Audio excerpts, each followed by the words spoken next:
మీకు ఫస్ట్ అంటే యాక్టింగ్ అంటే జీరో అసలు తెలియదు అండ్ యూఆర్ డూయింగ్ మోడలింగ్ అనేది. సో తర్వాత సినిమా అదొక డిఫరెంట్. సీరియల్కి వచ్చాక ఇప్పుడు ఇట్లాంటి క్యారెక్టర్ చేసినప్పుడు ఫస్ట్ టఫ్ అనిపించిందా మీకు? అంటే అబ్బా యాక్టింగ్ ఇది నేను చేయగలనా లేదా, లేకపోతే ఈ క్యారెక్టర్ నేను అంటే మీకు లుక్ ఉంది, అవును, మీకు కట్అవుట్ ఉంది, సో ఆ కట్అవుట్లోకి మనం సేమ్ స్క్రీన్ మీద ప్రజెంట్ చేయాలంటే this not a normal task. So మీకు ఏమైనా గ్రౌండ్ వర్క్ చేయటం లేకపోతే హోమ్ వర్క్ చేయటం అట్లా అర్థమంది ప్రాక్టీస్ చేయటం?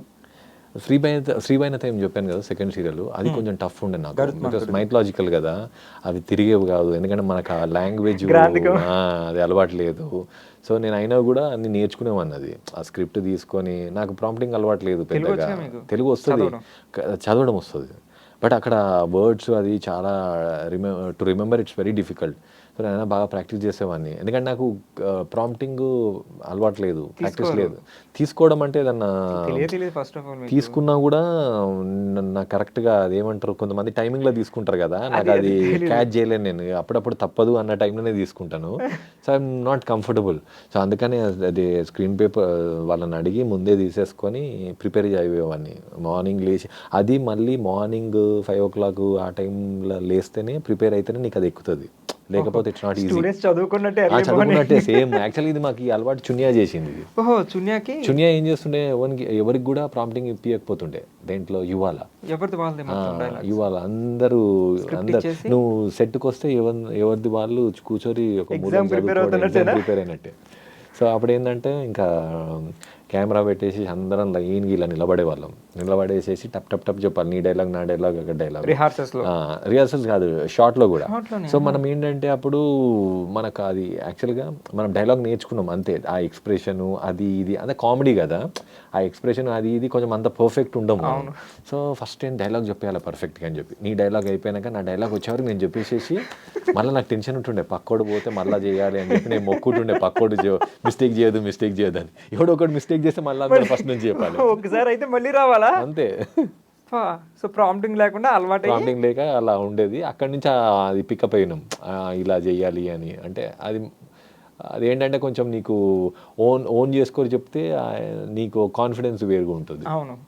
సో బట్ మనం ఓన్ చేసుకున్నప్పుడు మీకు కొంచెం కష్టం అన్నారు, ఇలా గుర్తుపెట్టుకున్నప్పుడు మనం మైండ్లో ఫేస్లో తెలిసిపోతుంది, ఎందుకంటే ఆర్టిస్ట్ అది అప్పుడులా, ఇప్పుడు ప్రాక్టీస్ అయింది. ఇప్పుడు ప్రాక్టీస్ అయిందా, ఇప్పుడు పర్ఫెక్ట్ అయితే ఇప్పటికి మనం ప్రాంప్టింగ్ లేకుండా చేసుకుంటుంటే వేరే వాళ్ళు బాధపడుతుంటారు, మనకు ఆపోజిట్ ఉండాలి, అది తీసుకోవచ్చు కదా ప్రాంప్టింగ్. వాళ్ళకి ఏంటంటే టేకులు ఏమైనా 1-2 టేకులు ఎక్కువ తీసుకుంటే వాళ్ళకి ప్రాబ్లం అవుతుంది అని చెప్పి తీసుకోవచ్చు కదా. అలా ఫేసులు చూస్తుంటే కొంచెం నైట్ అయ్యేటప్పుడు లేట్ అయినప్పుడు మనం ఓన్గా చెప్తా అంటే ఒక రకంగా ఫేసులు పెడుతుంటారు, ఇక్కడ దొబ్బుతున్నాడు అన్నట్టు ఉంటుంది వాళ్ళ ఎక్స్ప్రెషన్. తీసుకుంటున్నారా ప్రాంప్టింగ్ ఎక్కువ అంటే చెప్పాను కదా, సిట్యువేషన్ ని బట్టి అవసరం అయితేనే. ఎప్పుడు మన తెలుసుగా మన సీరియల్ ఎట్లుంటుందో, లైట్ పోతుందా అన్న లైట్ పోతుందన్నా ప్లీజ్ అన్న, లైట్ పోతుందన్నా లైట్ పోతుందన్నా ఇస్తారు స్క్రిప్ట్ చదివే టైం అన్న ఆడు చూసుకుంటాడు అన్న ప్రాంప్టర్. ఫస్ట్ వచ్చేసి ప్రాంప్టర్ని అడుగుతా, అరే ఎరా రెడీ అను ప్రిపేర్ కదా అని ప్రాంప్టర్ని అడుగుతారు, యాక్టర్స్ని అడుగుతారు, ప్రాంప్టర్ని అడుగుతున్నారు. వాడు అన్న అంటే మనకన్నా ఇంపార్టెంట్ ప్రాంప్టర్ అయిపోయాడు. చాలా వాళ్ళేమో మళ్ళీ 9 దాటింది అన్న 9 అన్న షాపింగ్ కట్టేస్తారన్నా ఇవన్నీ ఉంటాయి కదా మనకి. అంటే ప్రాంప్టరు ఇప్పుడు మోర్ ఇంపార్టెంట్ అయిపోయింది ఆర్టిస్ట్. సో వాడు కరెక్ట్ ప్రాంప్టింగ్ ఇస్తే అంతే కదా వాళ్ళకు అవుట్పుట్ వస్తుంది. ఇక వాడు ఒక కింగ్ లాగా ప్రాంప్టర్, వాడికి పేమెంట్ ఎక్కువ ఉంటుంది. సో అందులోనే ఇప్పుడు ఆర్టిస్టులు కొంతమంది ఎక్కువ బయట నుంచి వస్తున్నారు కదా, సో వాళ్ళకి పక్కా ప్రాంప్టింగ్ కావాలి. ఇంకా వాళ్ళకి అలవాటు అయిపోయారు ప్రాంప్టర్స్. ఇప్పుడు ఈ పర్టికులర్ ప్రాంప్టర్ ఈ ఆర్టిస్ట్కి అలవాటు, బయట నుంచి వచ్చిన తర్వాత అప్పుడప్పుడు ఏమవుతుంది, వాళ్ళ రెగ్యులర్ ప్రాంప్టర్ రాకపోతే వాళ్ళకి టెన్షన్ చూడాలి, ఈరోజు ఎవడొచ్చిండో అని చెప్పి వాళ్ళు ఫస్ట్ సెట్ మీదకి వచ్చి ప్రాంప్టర్ ఎత్తుకుంటారు, ఎవడొచ్చిండో అని చెప్పి. ఈరోజు కూడా వేసుకోకుండా ఈరోజు ప్రాంప్టర్ రాలేదా, అబ్బా దొరికేది. సో ఇట్స్ ఆల్ ఫన్ అనమాట, కొన్నిసార్లు బాగుంటుంది. సో మీకు ఆ ఇబ్బంది ఇప్పుడు అయితే లేదు? ఇబ్బంది అయితే. ఓకే. అండ్ సినిమాలో మీకు రావాల్సిన క్యారెక్టర్ ఏదో ఒకటి ఉదయ్ కిరణ్ గారికి వెళ్ళిందని. నాకు రావాల్సిన క్యారెక్టర్ ఉదయ్ కిరణ్కి ఏం వెళ్ళలేదు. యాక్చువల్గా అక్కడ ఏంటి అని అంటే, నేను చెప్పాను కదా ఇందాక, నాకు మోడలింగ్ ఫస్ట్ కాంపిటీషన్స్ అవుతున్నాయి అని చెప్పి. సో అలాంటి ఒక కాంపిటీషన్లో ఉదయ్ కిరణ్ నాకు పరిచయం అయ్యాడు. సో దట్ అది బిఫోర్ చిత్రం, అసలు అప్పటికి ఉదయ్ కిరణ్ ఎవరికి కూడా తెలియదు. సో తను ఇమ్రాన్ ఖాన్ అని కొరియోగ్రాఫర్ ఉన్నాడు, ఇమ్రాన్ ఖాన్ దగ్గర ట్రైన్ అయ్యాడు. కొద్ది రోజులు. సో తను ఆ కాంపిటీషన్కి వచ్చాడు. ఇది హరిహర కళాభవన్లో నేను చెప్పాను కదా నా ఫస్ట్ కాంపిటీషన్ అని చెప్పి.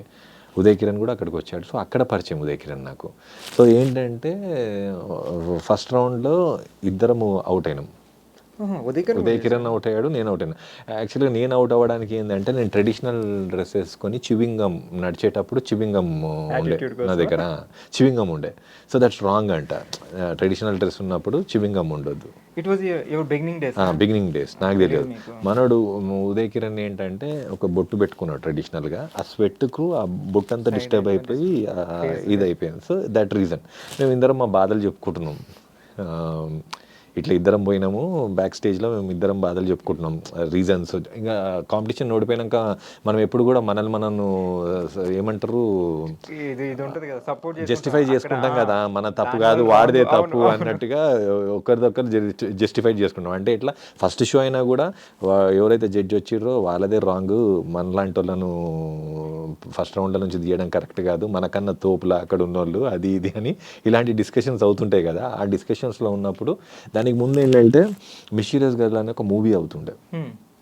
సో ఆ మూవీలో సెకండ్ హీరోని రిప్లేస్ చేస్తున్నారు వాళ్ళు, మిస్టీరియస్ గర్ల్ ఒక సెకండ్ హీరోని రిప్లేస్ చేస్తున్నారు.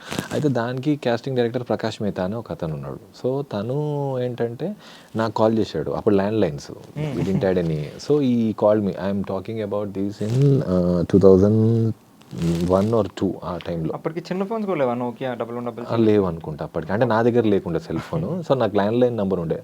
So land line through call చేశారు నాకు. కాల్ చేస్తే నేను ఇట్లా షోలో ఉన్నాను, హరిహర కళాభవన్లో షో అవుతుంది అని అంటే నేను ఈవినింగ్ వచ్చి కలుస్తాను అన్నాడు. ఆ షోకి వచ్చిండు. సో మేము అవుట్ కాగానే తను వచ్చిండు. నేను మేమిద్దరం మాట్లాడుకుంటప్పుడు వచ్చి ప్రకాష్ మెహతా అని చెప్పి కార్డు ఇచ్చి, ఉదయ్ కిరణ్ కూడా పక్కన ఉన్నాడు కదా, ఉదయ్ కిరణ్ కూడా ఇచ్చాడు కార్డు. ఇంకా ఇద్దరు ముగ్గురు ఎవరెవరు ఉన్నారో అక్కడ, అంటే ఎవరినన్నా ఒకరిని సెలెక్ట్ చేయొచ్చులే అన్నట్టుగా నాతో పాటు ఇంకా వేరే వాళ్ళకు కూడా ఇచ్చారు.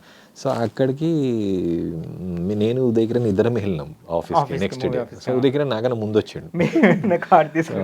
సో అక్కడ వెళ్ళినాక ఇంకా కొంచెం మాట్లాడినాక అక్కడ ఏంటంటే సెకండ్ హాఫ్ అంతా కొంచెం లేడీ గెటప్ ఉంటుంది.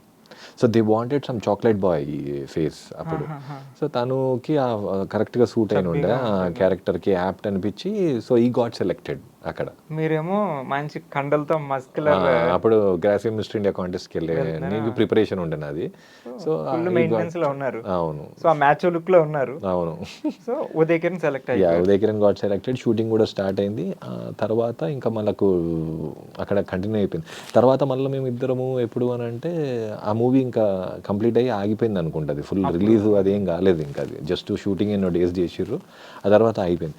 తర్వాత హేమద్ అనే అప్పుడు ఫ్రెండ్, నాకు ఇప్పుడు కూడా మంచి ఫ్రెండ్, ఇప్పుడు కాస్టింగ్ డైరెక్టర్ అయింది తను.